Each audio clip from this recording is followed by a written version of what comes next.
Good morning. Hey, how's it going? Good. How are you? I'm good. And welcome to AI Live, everyone. We're so excited to have you here. This is the live show that makes AI practical for busy nonprofit professionals everywhere in just 30 to 40 minutes. Let's be honest, more like 50. I'm Tim Lockie, CEO of the Human Stack, and we make tech more human.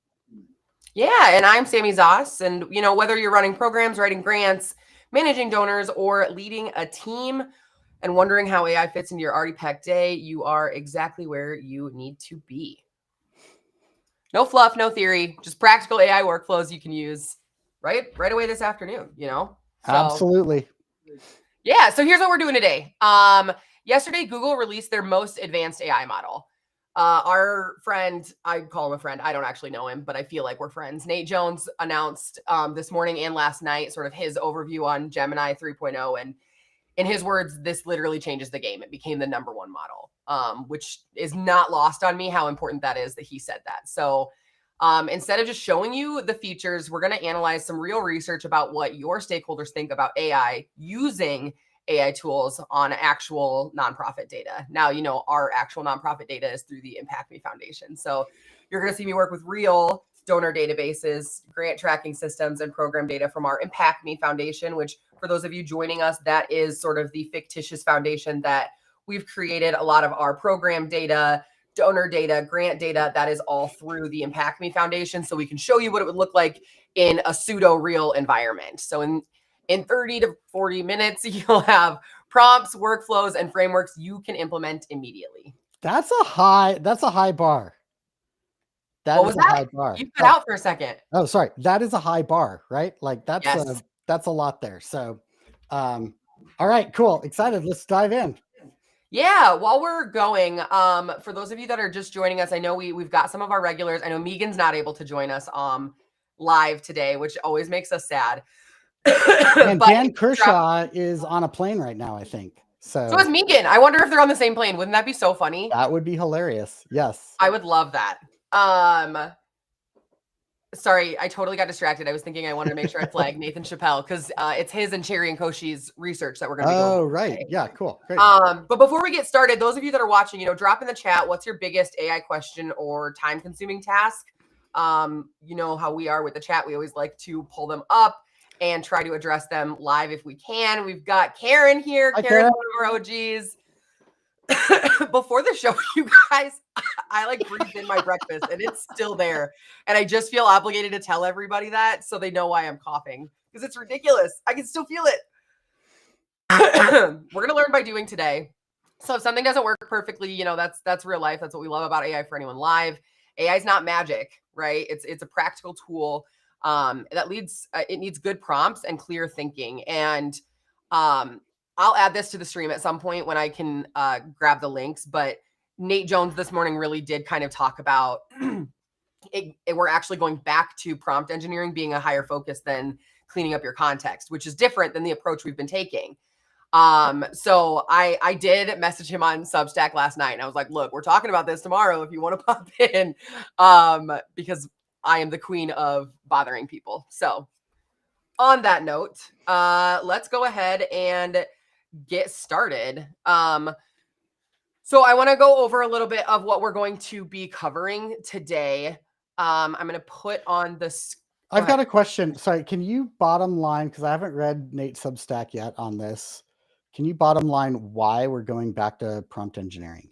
That's an interesting thing. And I may be misconstruing the message, right? Like he put it out about an hour ago and I listened to it and read it. I scanned it because he writes how his Substacks are awesome and he does them literally daily, which is crazy. But what he was saying was what Gemini does, particularly with the coding side and the features and artifacts building side, he had mentioned that basically right now we've been in this stage of cleaning up context. So you don't have sort of those one-offs where it grabs the wrong email that you put in or the wrong data set or a property in the data fields that are irrelevant to the actual thing that you're asking for. What he had said basically, and at least the way I interpreted it, was now it is much more, it's like the Einstein spending 59 minutes to figure out the problem before you solve it. What he's saying is you have to spend a lot of time making sure you are asking the right question Mhm. because it is so good. And one thing that he really talked about, Tim, which I know you'll love to hear, and I'm actually seeing this a little bit in all of the models across the board right now, is it is emphasizing human in the loop in a way that we don't quite notice. Yep. But it's there, and it's gaining trust. It's gaining our trust in a way that like is so subtle but so important. I think he talked about how it's like giving visibility to the trust piece of it. So Gemini 3.0 is better than all of the other models right now at asking, okay, this is what I'm thinking. Think about notebook or deep research, right? Like it's always done this. It says, here's what I understand the research plan to be. Is that correct? So it does an intent monitoring in a way that other models are still struggling to get traction in. And I've seen this. Ooh, I that's the way feel to put it. I feel like that is actually the language that makes the most sense to me, is that there is a lot to engineering prompts, but prompt engineering works well to engineer a prompt once so that you can reuse it either in instructions or in a prompt recipe, right? Yep. People don't you don't go back and use that engineered prompt every time. The whole goal is to engineer a prompt so you can One and done. send simple prompts in, right? Yes. Context, That's a really good way to think about it. context is what gives a lot of that. It gives it the power behind the prompt. The piece that is, I think, emerging right now is this in-between state of intent. What is the intent of the outcome that you want? Not just the intent of the output, but what is the overall objective that you're looking for?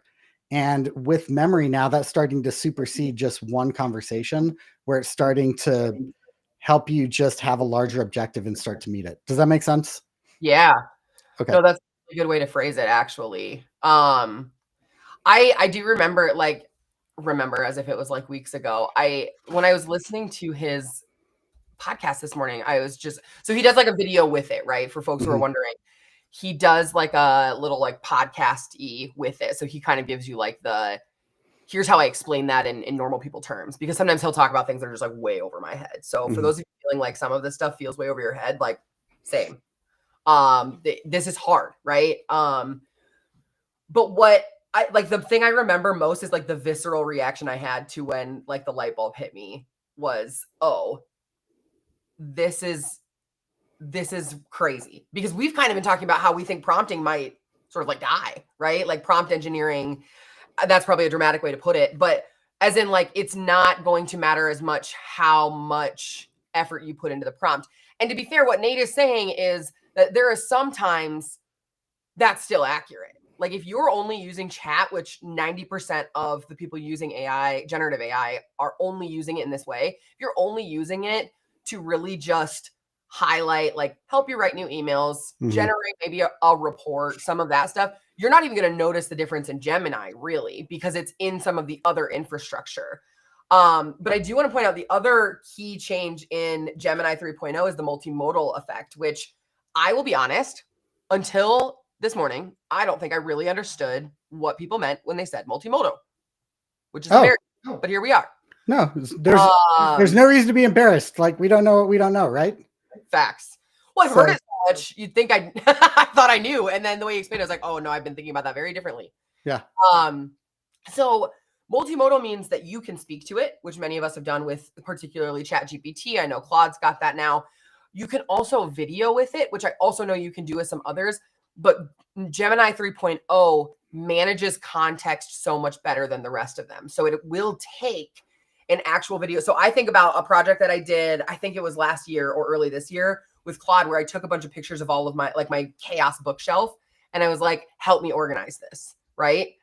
Well, that took a lot. Like I had to, it would hallucinate, which, to think about what AI was doing even 9 months ago, I can't imagine. Like, I'm like, oh God, I must have the patience of a saint, which is laughable considering we didn't have generative AI like 3 years ago.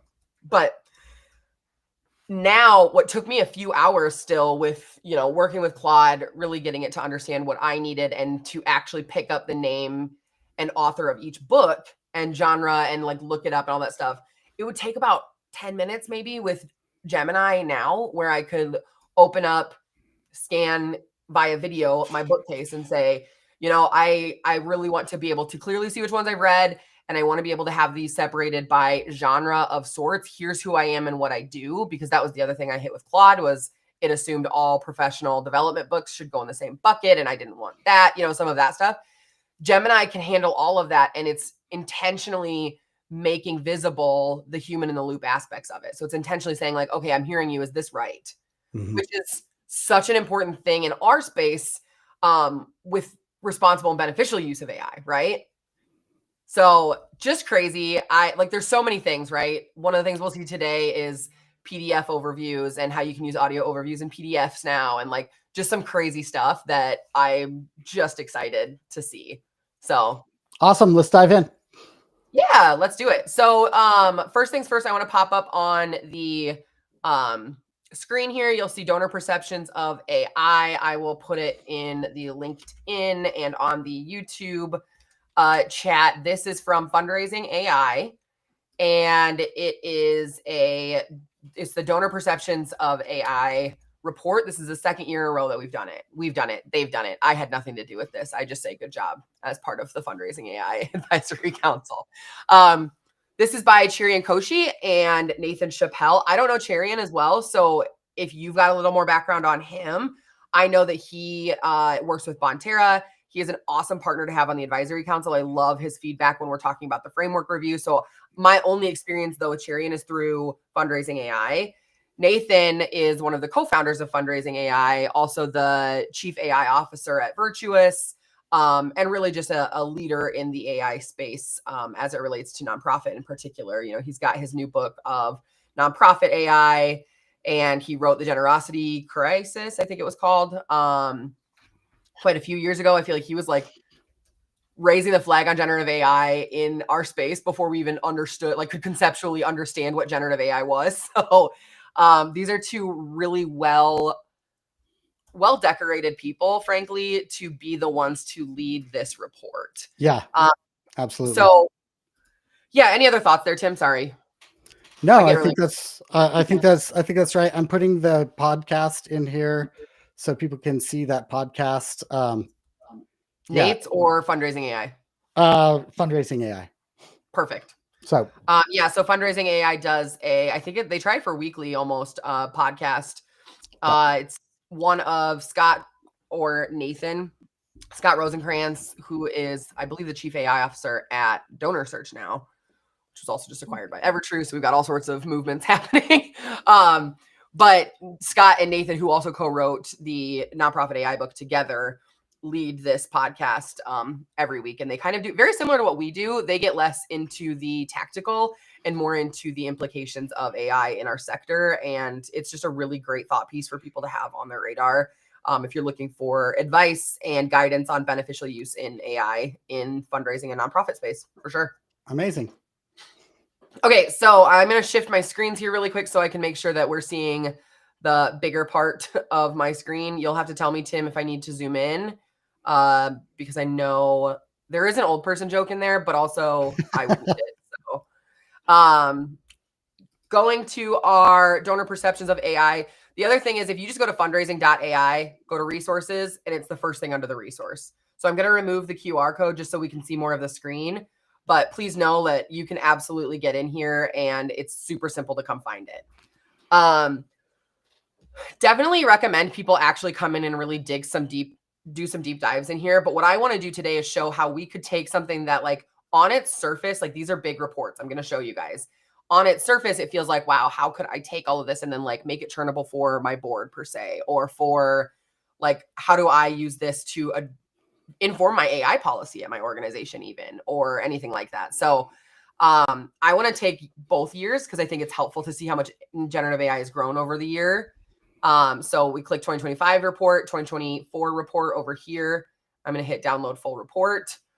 A couple things right off the bat. If you're doing this in Chrome, these are some of the things that I was talking about with Gemini 3.0. So, and some of these were sort of pre-release. So again, this is a Nate Jonesism, but I guess Google's pretty notorious for accidental releases of mini features of their new models to pretend test them, which I think is kind of brilliant, to be completely honest. Oh, Once you put it out, I was absolutely. like, "Oh, that's a really smart way to do it." Yep. But I love right off the bat, like this gives me a really nice high level summary, right? And if I'm even just scanning this summary, implication for nonprofit. Nonprofits should prioritize transparent back-end AI applications and adopt cautious educational approach when using AI in donor-facing activities like fundraising and communications. If I pull nothing else from this report, that is a great key takeaway. Can I And ask you a question before you go further please, on here? Do you have the PDF saved in your drive at this point? no. Okay, so how did you get to that screen? Because when I click on show the report, it does not, my screen does not look like yours. Okay, completely fair, because there's two different, this is also, Jen Law is gonna be like, or Lau, she's gonna yell at me. This is showing just like the two different ways they put it up here too, right? So if we look at the Okay. 2025 report, it goes straight to an Adobe, Yep, and it's actually, you can see it's that's what I'm content they saying. uploaded to their WordPress site, right? Like Yep. actually to their site.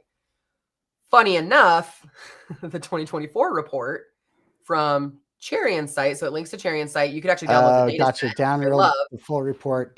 Okay, I see. If you Yep. download full report, it actually shares the Google Drive. They have it shared in a public Google Drive, essentially, for this one. So that's why I went to 2024 first. Okay. You were just seeing past my. No, What is that? that's The fourth very wall? helpful. It doesn't break the fourth wall. It actually helps people understand why the way that you post things on your sites makes a difference in user experience. I just think that's a great example of it, actually. So, okay, great. I love it. So Just to like clarify, then, what's going on here is that we're looking at a Google a Google Drive file that is publicly shared, not yes, just a PDF off of the browser. correct. Okay, Correct. great. Okay, cool. Which I do want to point out. So I did this last night, so you're not going to see the exact same thing. But right here, where there's a file folder for me, there would actually be that drive triangle for you. And that means if someone's sharing something from their drive, you are able to click that button and actually add it to your drive. Right. I have already done that, and I will show you where it lives, because then I can do this. I did the same thing with the 2025 one, so I could actually get in and see them both in the same folder. So if we come into our AI4AnyoneLIVE drive, I've got the 2024 one here, and you can see it's got this little like arrow. That means I've saved it from somewhere else. Got it. Cool. Whereas this one I actually manually uploaded because it was actually stored via Acrobat, right? Via WordPress. Right. Yeah. So super helpful. Now looking at the 2025 one, I can have that same summary because I've now put it in my drive. I'm finding Easter eggs all over this. So fun, right? Yeah, it's very cool. Okay, cool. Yeah. One other thing to say is when a model is released in these platforms, right? So Copilot's the other place that this happens. Your experience is much more pervasive. So when a model comes out in ChatGPT or Anthropic, that's cool, and you have to go there and do stuff in order for that to like mean anything.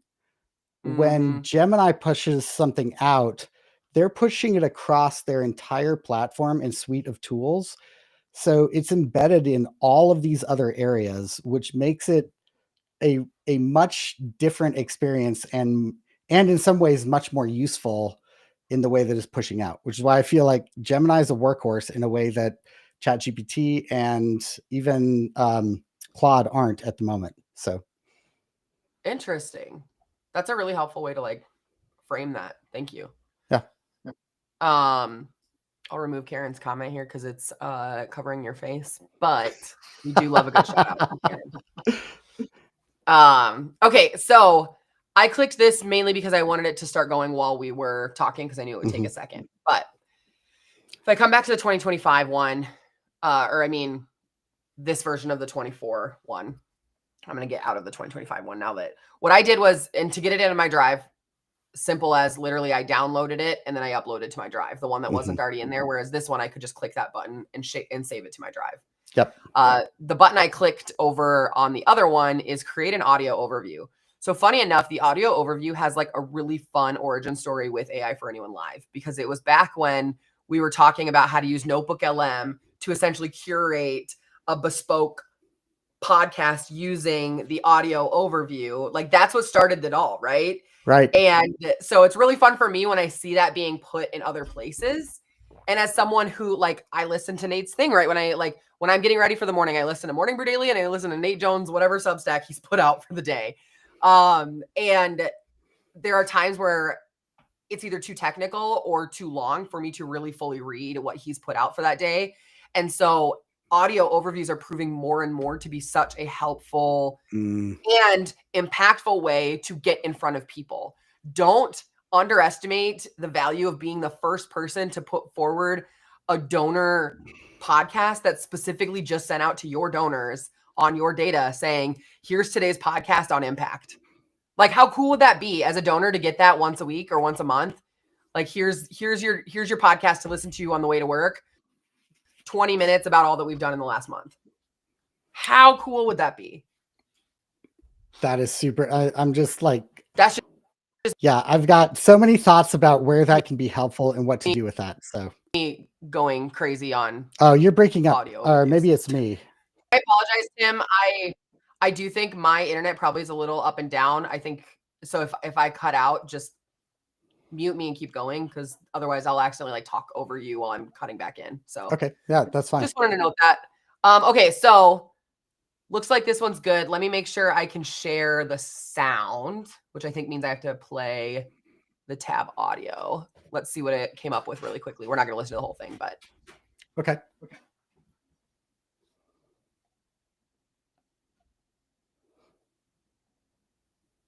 Okay, so let's jump right in. We're looking at a huge study from this year, August 2024. You can hear that, yeah? Okay. Yep. On AI and charitable giving. Over 1,000 donors were surveyed. And our goal here is to really, find the shortcut to understanding what they're thinking. Is AI a help, or is it hearing an a echo. hindrance Are you to hearing trust? that too? It's such a tightrope walk for these charities. I mean, the data is pretty clear. Awareness isn't the problem. You've got over 82% of people saying they're familiar with AI. Right, so they know what it is. Exactly. But that familiarity doesn't mean they're comfortable. We don't need to listen to the whole thing. The echo is probably I probably need to get headphones or what is that? A headset? Yeah, headphones. Oh, embarrassing. Okay. So really quickly, what we just listened to, I wanted to make sure you could hear both voices, because that was sort of like the thing that wowed us when we first started all of this, right? Was that it sounds like two people really digesting information and having a conversation about it. Very, like, not similar, Tim, to how you and I do this. Maybe a little slower and maybe a little more through line, but a killer way to really like demonstrate data in a third-party purview that allows you to get a unique perspective. And if nothing else, if you're a podcast like filmer or recorder for your organization, this is a great way to hear how some of these concepts may be discussed. So even if you're not going to use this, but you may use it to help script, that's a great idea. Can I show one other thing? I don't know what you're planning on showing on this, so That's fine. I don't want to get too far out in front of what you're doing. That's okay. Wait, where is it now? I don't care. I do. Yeah, okay. And I am hearing an echo. If you can adjust anything. While you share, I will grab my Thank headphones. you. How's that? Yeah.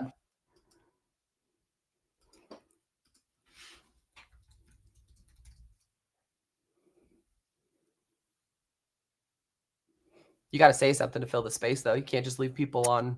I forgot that I wasn't sharing my screen. Okay, and I was actually, I'm also actually like really curious about this. Okay, let me share my screen here, because I don't even know what to expect on this, but I want people to see this. I think it's very unique. Okay, how do I share my screen? Give me just 1 second to find that. I'm hearing the Jeopardy music while we're waiting here.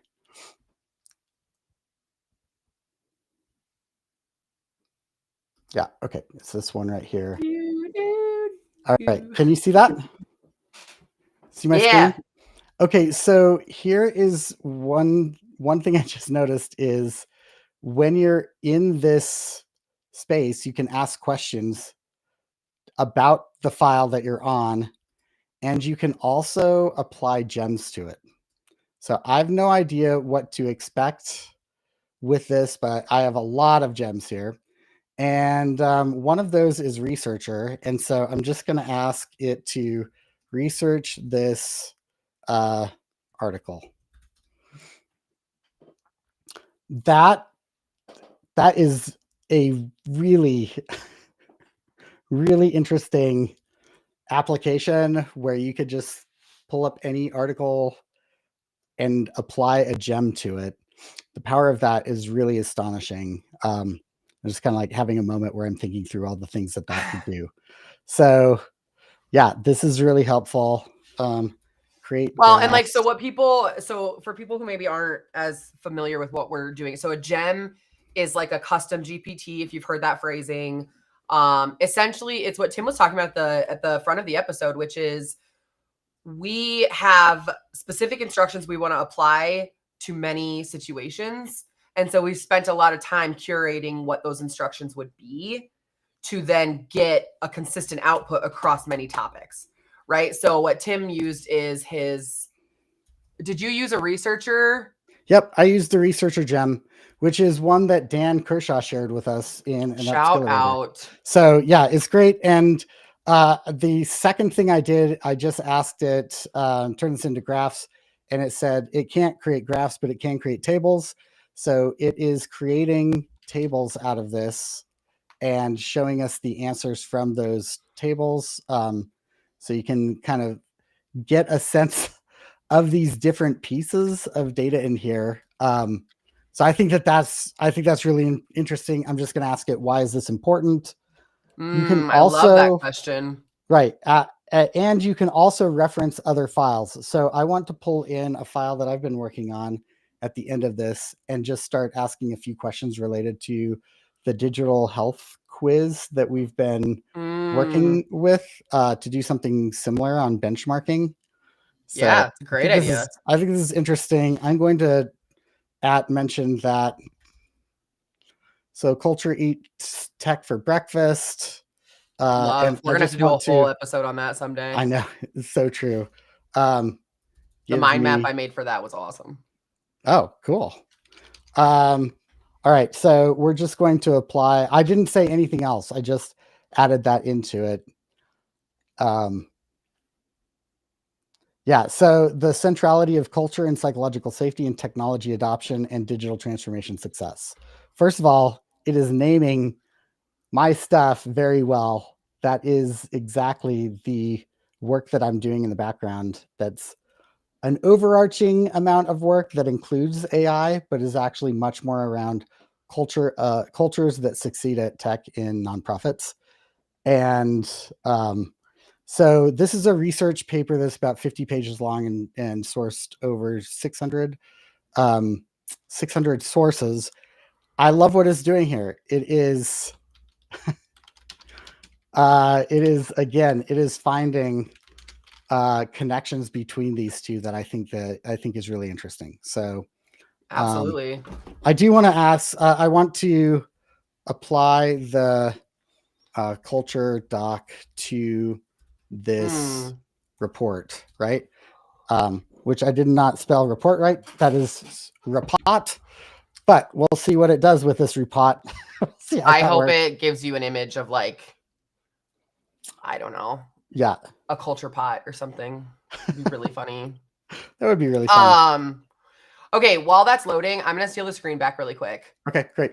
Because I want to show you how we then, I mean, before you move off of that, I think this is really interesting. The core finding is that the high resistance to AI in donor-facing activities is likely less likely to donate is not a technology failure, but a cultural failure of implementation. Interesting. So I think there's a lot here. 1 second. The high resistance to AI and donor-facing activities is not a failure in the technology, is what it's saying. It's a failure of how we're implementing that in our culture. Does that mean, do you think that, I mean, I know I'm asking you kind of on the fly, but do you think that means a failure of how we're implementing that in our culture for donors, or a failure in how we're implementing that in our organizations? Here, let me.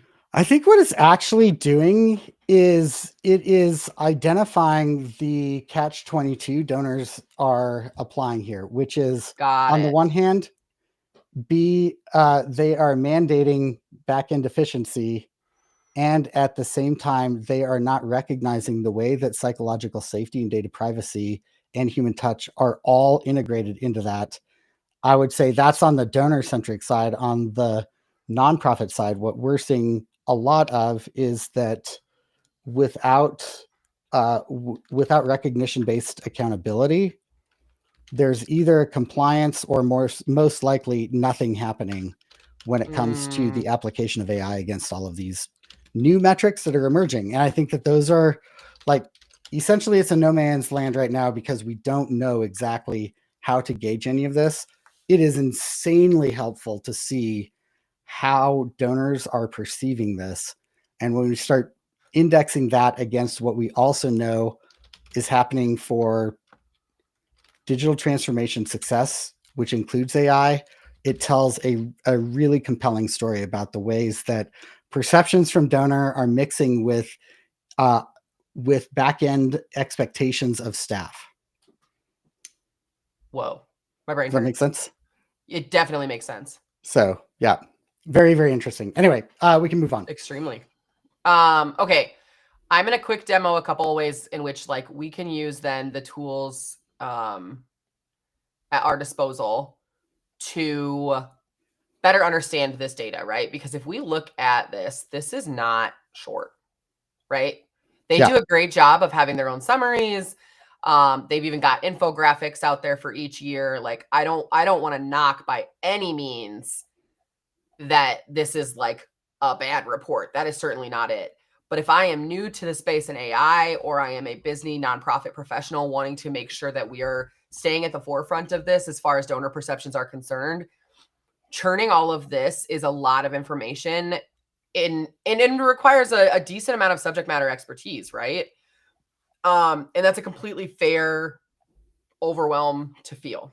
So, are you saying that there's overwhelm that people will feel by the length of the report and that yes. might not reflect positively on AI usage? In other words, the length of the report and how in-depth it is may actually make it feel like AI is more complicated than you think it is?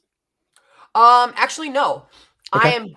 It is so much simpler than that. It is literally, this is a big report. I'm not gonna have time to read it. Oh, okay. Yep. Gotcha. Or they're like, it's a big report about a topic I barely like. I feel like I sort of know, and I'm not going to understand enough of this to spend the time to read all of it. Yep. Which I would recommend people actually dig into this, right? Yes. But like many busy professionals, we don't always have time to do that. And this is just one example of many, right? I think about Dan and trying how to articulate furniture poverty. Like that is a hard thing to do. And then when you find research on it, it's going to be really academic and really hefty because there's so little on it.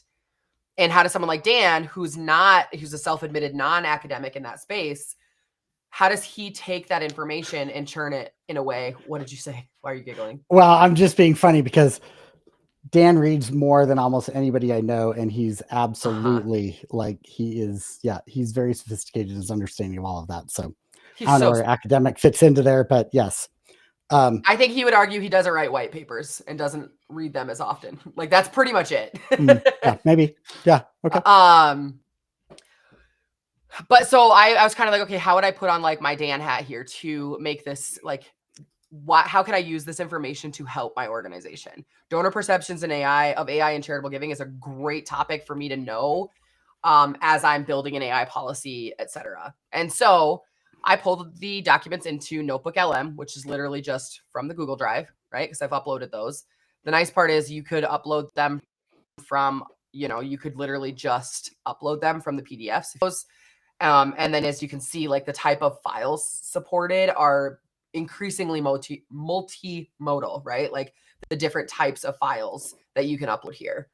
And then I actually clicked on reports And with this is an upgrade to Notebook LM and Gemini 3, it's able to actually like create different types of documents. So think of a report as just like a document that it's creating of sorts. Create your own is a pretty common theme. These are the ones that we've talked about in the past, but then it takes its own AI and tries to say like, here's what I think someone analyzing what you're analyzing would want in a report. And so I actually clicked the policy document for nonprofits on the transparent and ethical use of AI. I think that is a great use case for that. Yep. And I clicked that literally while you were presenting, Tim. So looking at that, right, it tells me this document establishes our policy. And here is all of the ways in which, and this is literally, this knows nothing about an organization. This knows nothing about anything but those two documents, which is good and bad. I would say an effective policy, I would have rather had this be more like guidance on policy than actually create a full policy, right? Yeah. Because this doesn't take into account any of what we actually already do.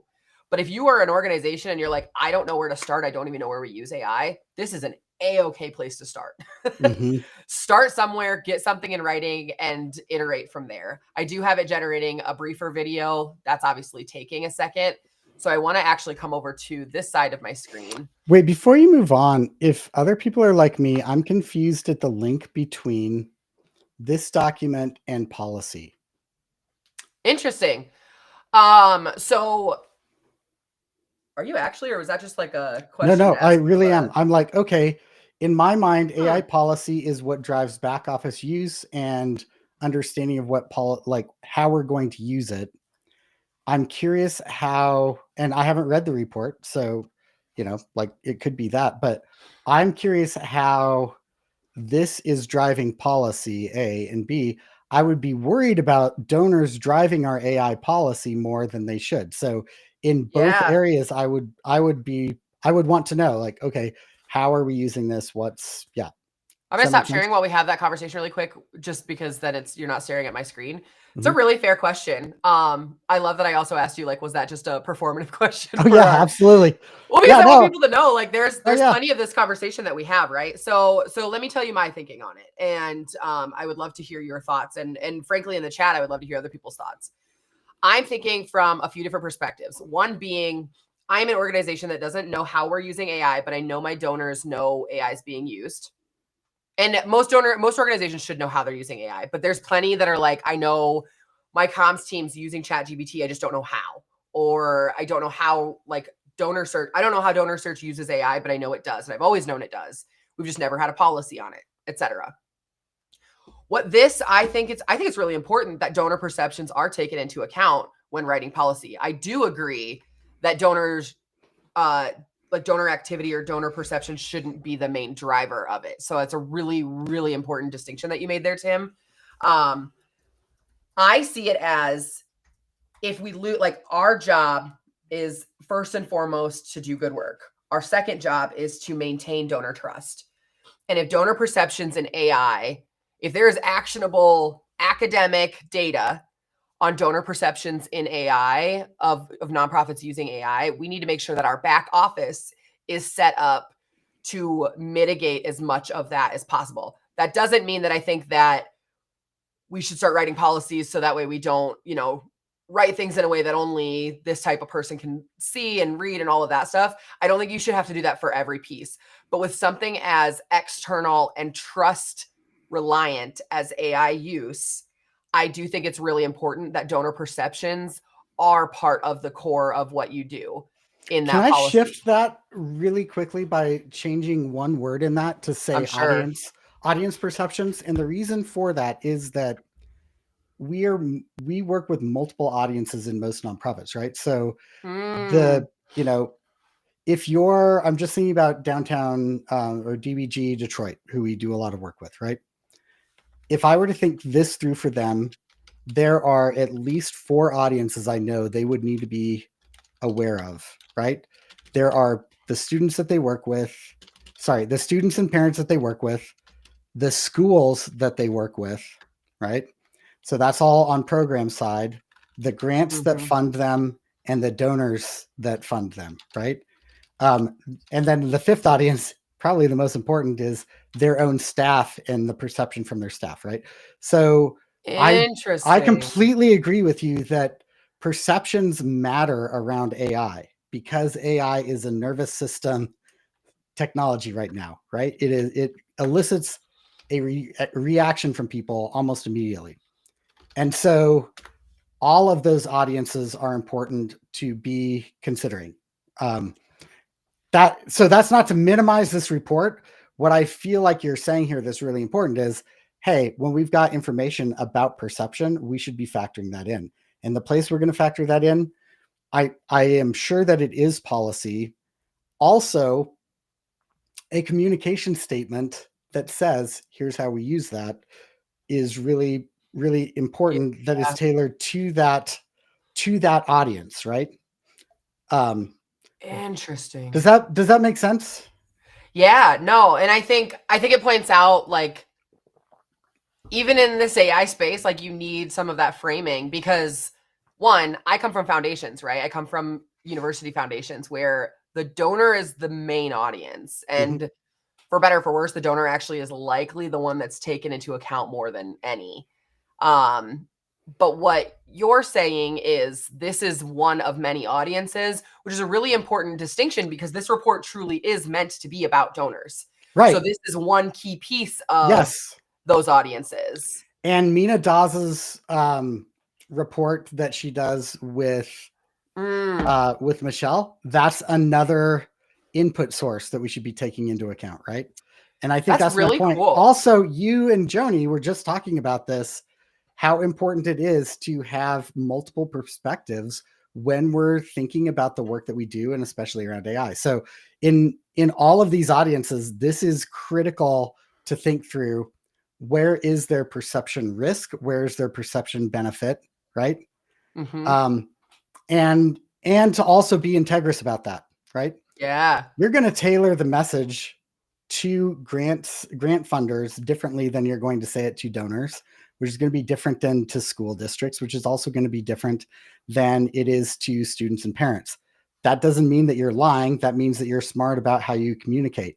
But they should all be accurate and not contradictory, right? Yes. Which means your policy really matters so that messaging can work.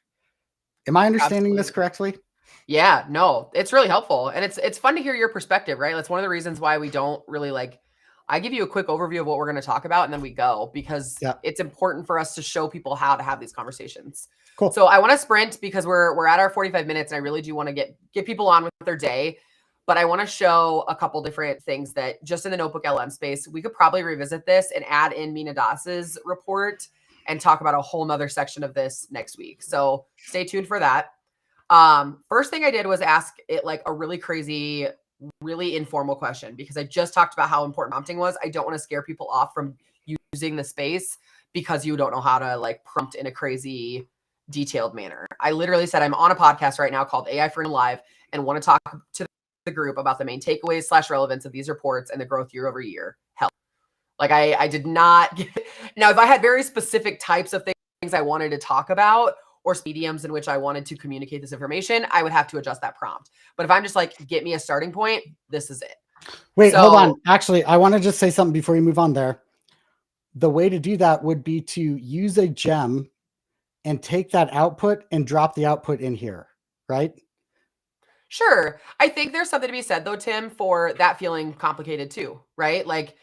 If I'm just getting used to this, I think I was in a summit yesterday for AI use, and one of the coolest sessions we saw actually required multiple, it would have been gems for us, multiple gems. You had to sort of copy, paste, and pull over.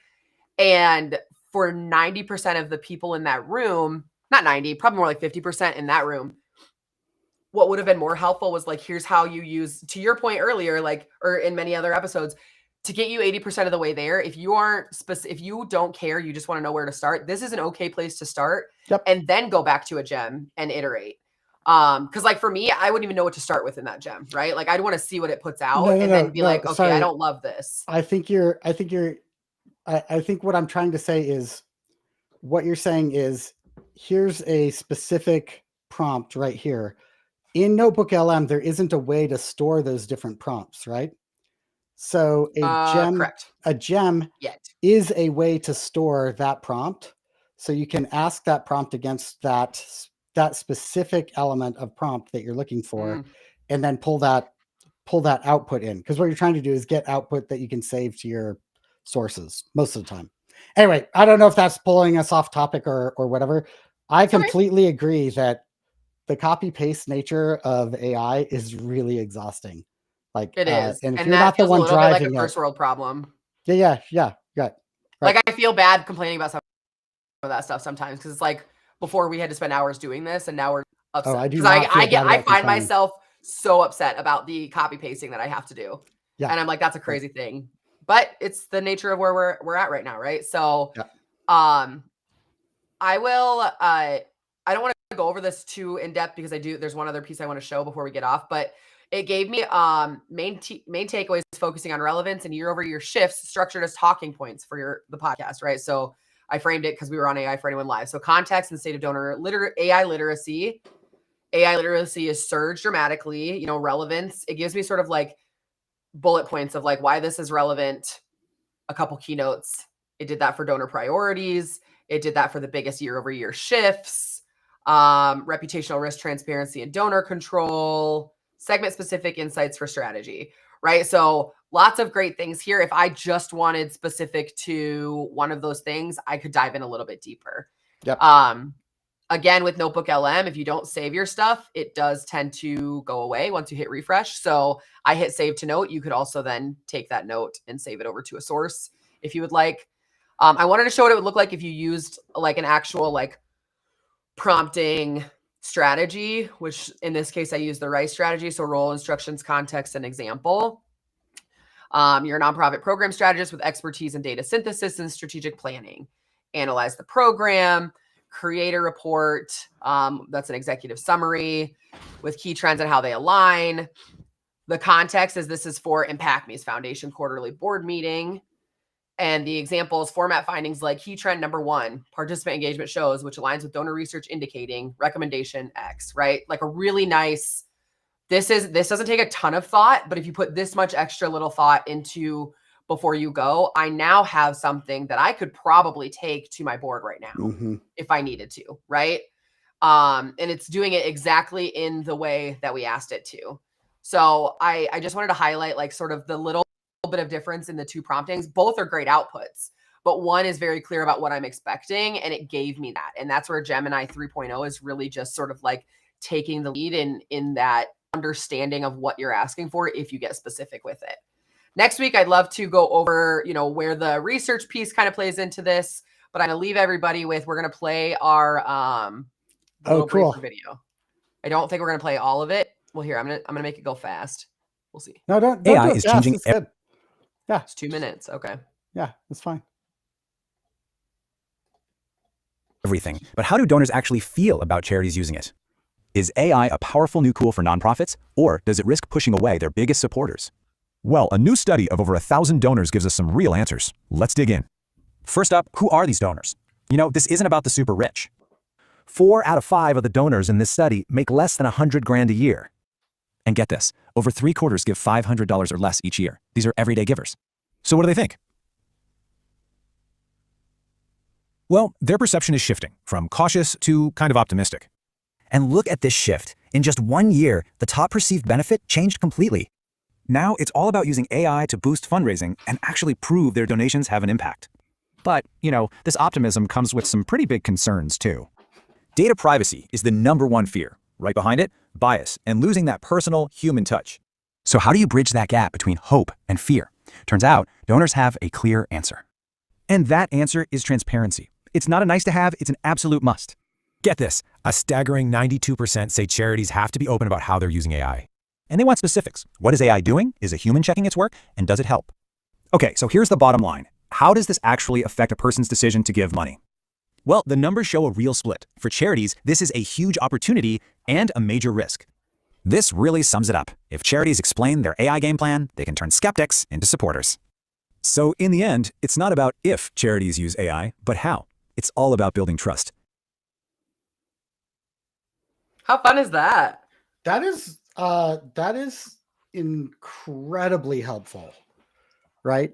I'm like shocked at how how thought-provoking boiling it down to that is. And I think that is getting at the real question there That's so in fun. 2 minutes, right?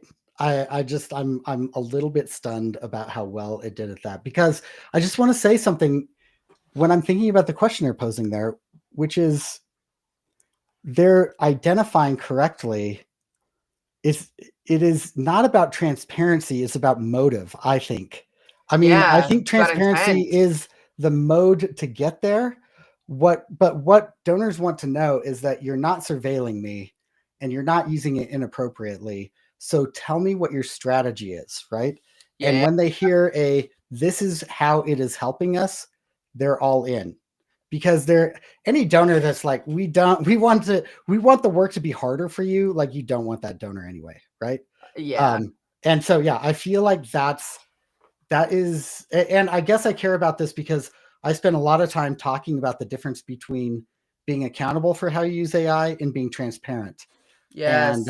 And so maybe I'm just overthinking the word, but that is really helpful. It's a really good breakdown. There's so much more data there, but thanks for taking the time to Fun show to us that. go over. It'd be really fun. I'm gonna put this as a note for a future episode to like utilize, and maybe we'd probably have to prep a little more. Like, it'd be a little more. We provide some technical options for people rather than showing how you could just do it without pre-building some stuff.